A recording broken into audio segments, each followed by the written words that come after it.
Welcome to expert guidance classes. आज हम बात करेंगे माइबोर यानी मुंबई इंटरबैंक ऑफर रेट के बारे में। यह ब्याज दर क्या होती है, ये भारतीय बैंकिंग प्रणाली में क्यों अहम है और यूपीएससी प्रीलिम्स 2025 में इससे जुड़े संभावित प्रश्न आ सकते हैं, इसलिए हम इन सभी पहलुओं को विस्तार से समझेंगे। सबसे पहले समझते हैं कि माइबोर होता क्या है। माइबोर का पूरा नाम है मुंबई इंटरबैंक ऑफर रेट। यह एक बेंचमार्क रेट होती है जिस पर बैंकों के बीच लोन दिए जाते हैं। आसान भाषा में कहें तो जब भी बैंकों को एक दूसरे से कम समय के लिए पैसे उधार लेने होते हैं तो जिस ब्याज दर पर यह उधार मिलता है उसे माइबोर कहते हैं।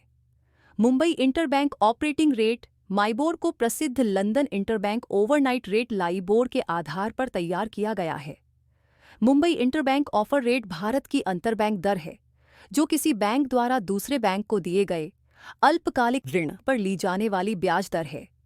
माइबोर की स्थापना 15 जून 1998 को ऋण बाजार के विकास के लिए गठित समिति द्वारा एक रात की दर के रूप में की गई थी। नेशनल स्टॉक एक्सचेंज ने 10 नवंबर 1998 को 14 दिवसीय माइबोर और 1 दिसंबर 1998 को 1 महीने और 3 महीने की माइबोर शुरू की। लेकिन ये रेट कैसे तय होती है?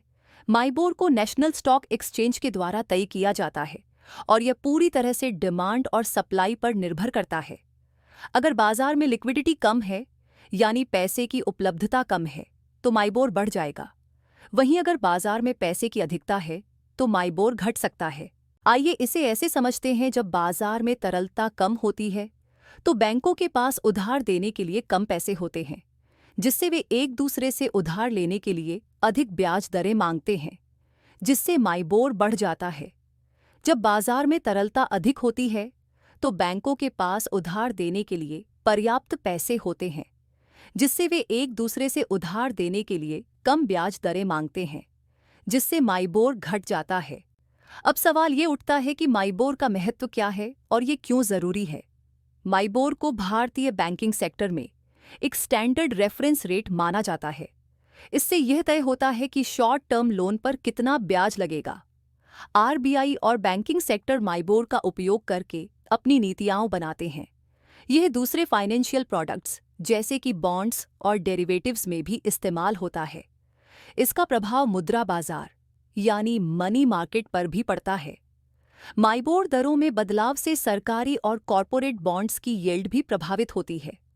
अब समझते हैं कि माइबोर कैसे काम करता है।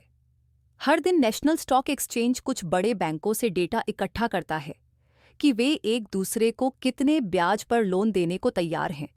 ये प्रक्रिया हर दिन सुबह पूरी होती है और उसी दिन की ब्याज दर जारी कर दी जाती है। ये लेंडिंग रेट शॉर्ट टर्म यानी 1 दिन, 7 दिन, 14 दिन और 1 महीने की अवधि के लिए तय किया जाता है। अब सवाल ये उठता है कि क्या आम लोगों को इससे फर्क पड़ता है? हाँ, क्योंकि यह ब्याज दर तय करने में मदद करता है, जिससे bank home loan, auto loan और अन्य लोन की दरें निर्धारित करते हैं। अगर माइबोर बढ़ता है तो आम तौर पर लोन महंगे हो जाते हैं और घटता है तो लोन सस्ते हो जाते हैं। माइबोर और एमसीएलआर में क्या फ़र्क है? माइबोर शॉर्ट टर्म लोन के लिए इस्तेमाल होता है जो बैंकों के बीच तय होता है। एमसीएलआर या आम ग्राहकों के लिए बैंक द्वारा तय किया जाने वाला न्यूनतम ब्याज दर है।